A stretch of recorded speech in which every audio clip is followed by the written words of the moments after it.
Hai, Assalamualaikum. Gimana kabar kalian? Sehat? Semoga sehat terus. Baiklah, pertama saya akan memperkenalkan diri saya. Saya Devi Rizky Kurniawati, NIM 20051214062 dari Fakultas Teknik, jurusan Teknik Informatika, Prodi Sistem Informasi, Universitas Negeri Surabaya. Teman-teman, di video kali ini saya akan membahas sedikit mengenai priority scheduling. Nah, baiklah, sebelum ke inti pembahasan, kalian wajib tahu apa itu penjadwalan atau scheduling dan sedikit mengenai jenis-jenis penjadwalan. Pertama ada pengertian. Penjadwalan atau scheduling sering berkaitan dengan permasalahan memutuskan proses mana yang akan dilaksanakan dalam suatu sistem. Tetapi, tidak semua proses akan dilayani secara bersamaan, itulah namanya penjadwalan. Kemudian ada kegunaan dari penjadwalan atau scheduling. Ini berfungsi untuk menentukan proses manakah yang ada di ready queue dan yang mana akan diproses.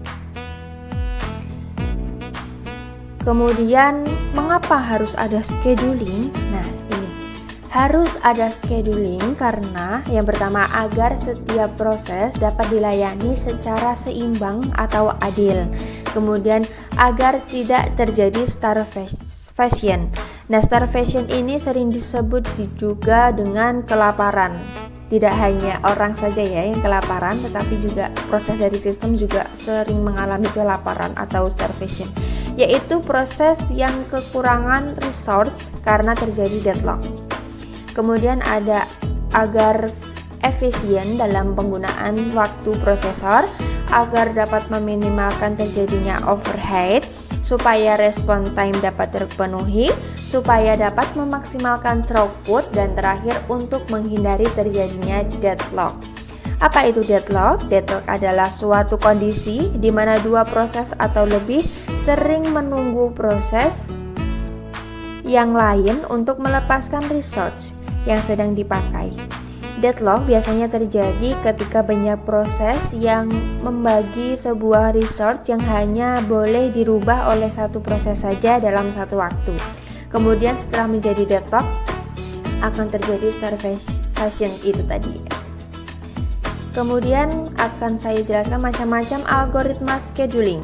Yang pertama ada non-primitive, yaitu ada FIFO atau first in first out, ada SJF atau short job first, yang ketiga HRN atau highest ration next, yang keempat MPQ atau multiple feedback queues. Nah, yang macam-macam yang kedua ada primitive, yaitu ada RR atau round robin, yang kedua ada SRF atau shortest remaining first, yang ketiga PS atau priority scheduling yang akan kita bahas kali ini, dan yang terakhir ada GS yaitu guaranteed scheduling.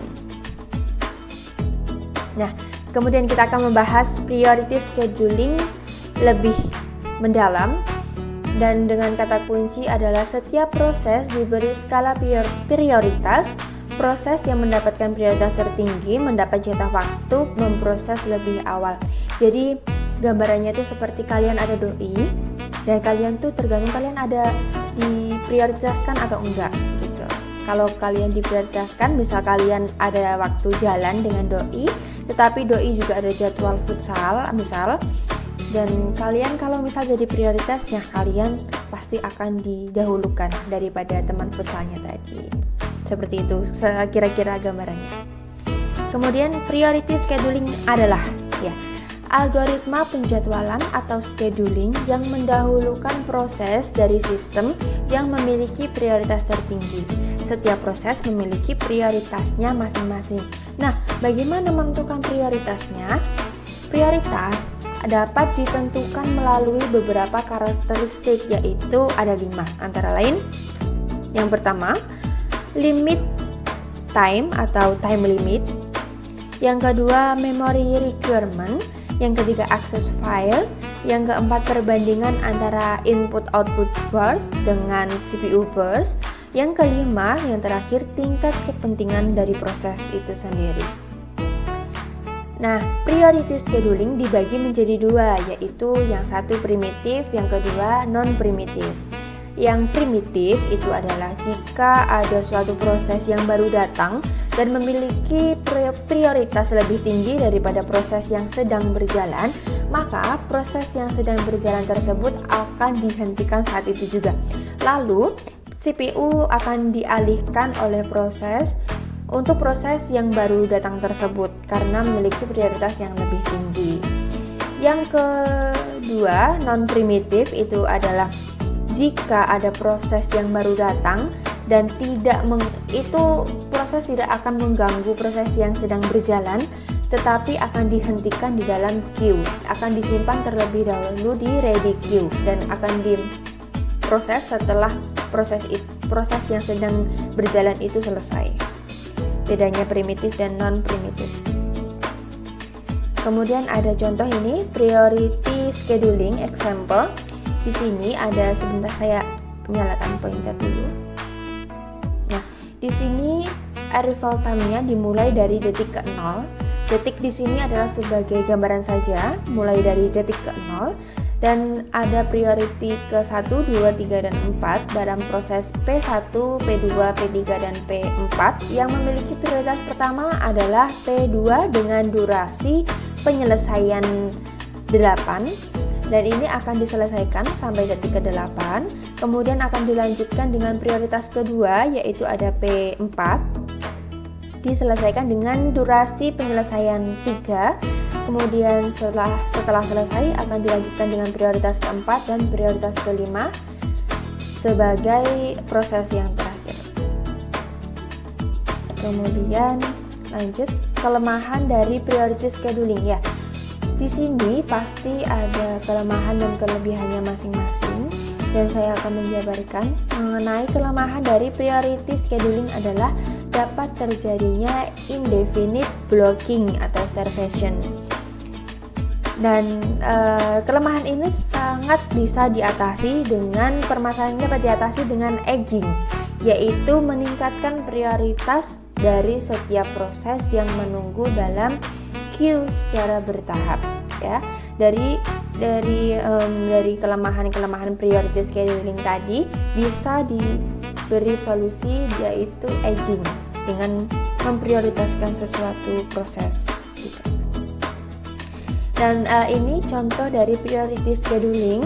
Ada notifikasi via jaringan seperti notifikasi chatting, notifikasi email, notifikasi berita, panggilan telepon, dan lain-lain. Jadi terlihat misal di ponsel kalian, kalian sedang melakukan, misal sedang membuka TikTok misal ya.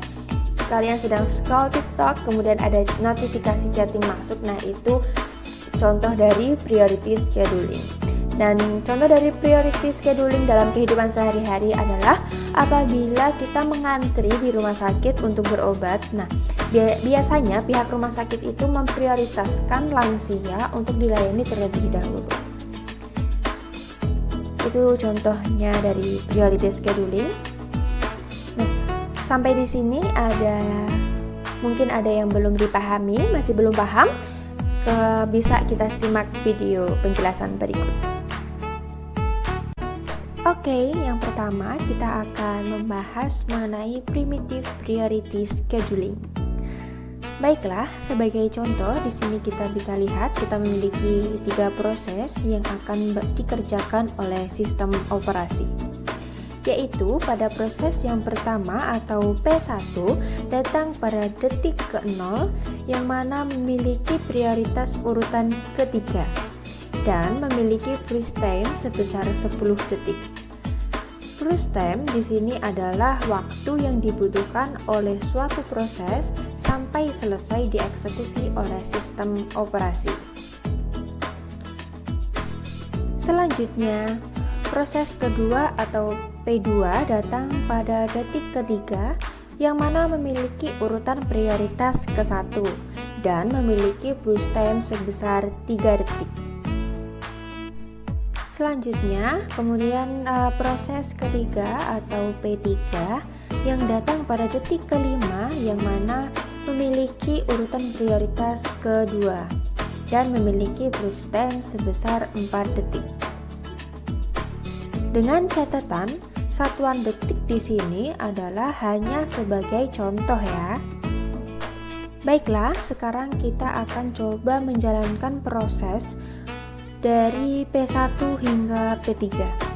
Kita lihat pada kolom arrival time di sini proses pertama yang akan dieksekusi pada titik ke-0, maka P1 akan dijalankan dengan brush time sampai brush time ke-10. Kemudian kita lihat pada detik ke-1 tidak ada proses yang harus dieksekusi. Begitu juga dengan detik ke-2, sehingga sampai pada detik ketiga proses P2 akan datang.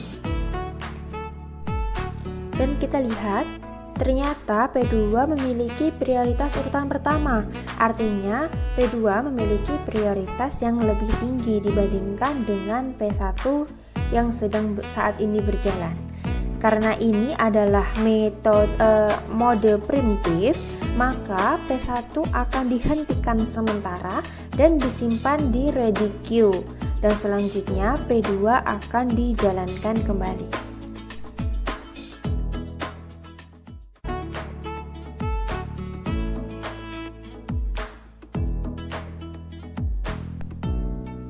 Kemudian pada kolom arrival time tertulis bahwa pada detik ke-5 datang proses ke P3. Dan kita lihat P3 ini memiliki prioritas 2. Artinya proses P2 tetap memiliki prioritas tertinggi dibandingkan P3. Untuk itu, proses pada P2 akan diselesaikan terlebih dahulu.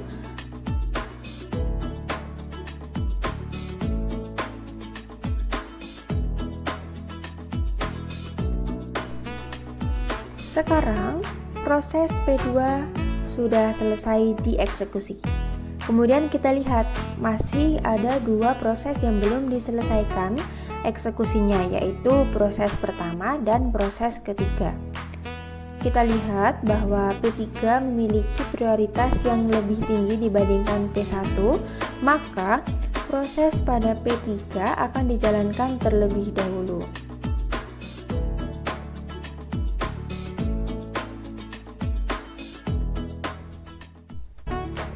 Setelah P3 selesai, proses pada P1 akan dilanjutkan kembali hingga proses selesai dieksekusi. Selanjutnya adalah dari non-preemptive priority scheduling. Di sini kita bisa lihat kita mempunyai 3 proses juga yang akan dijalankan oleh sistem operasi, yaitu pada proses P1 dan P2 ternyata datang bersamaan pada detik ke-0. Namun pada proses P1 memiliki prioritas 3 dengan brush time sebesar 10 detik. Sedangkan pada proses P2 memiliki prioritas 1 dengan brush time sebesar 3 detik. Selanjutnya proses ketiga P3 yang datang pada detik ke-5 yang mana memiliki prioritas kedua dengan brush time sebesar 4 detik.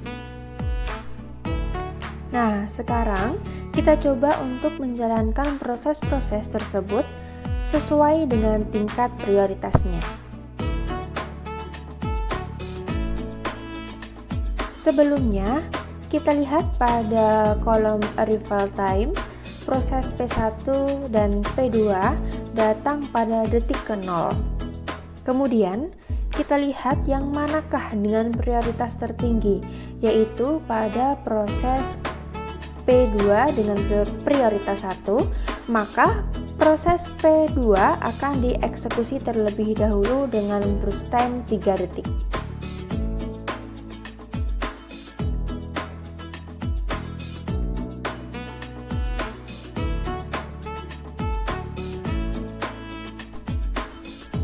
Setelah P2 selesai pada 3 detik, selanjutnya proses P1 akan dijalankan.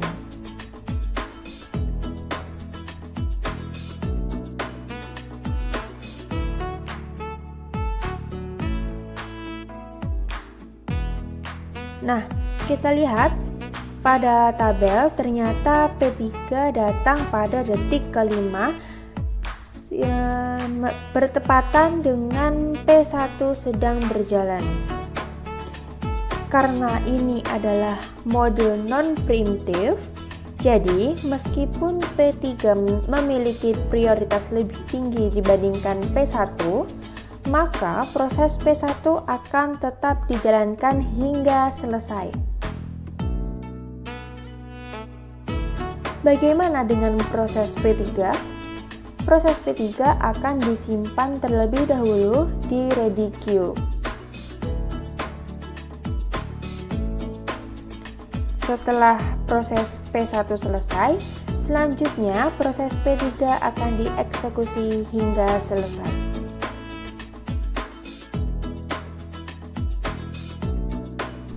Jadi itulah contoh dari priority scheduling baik preemptive maupun non-preemptive.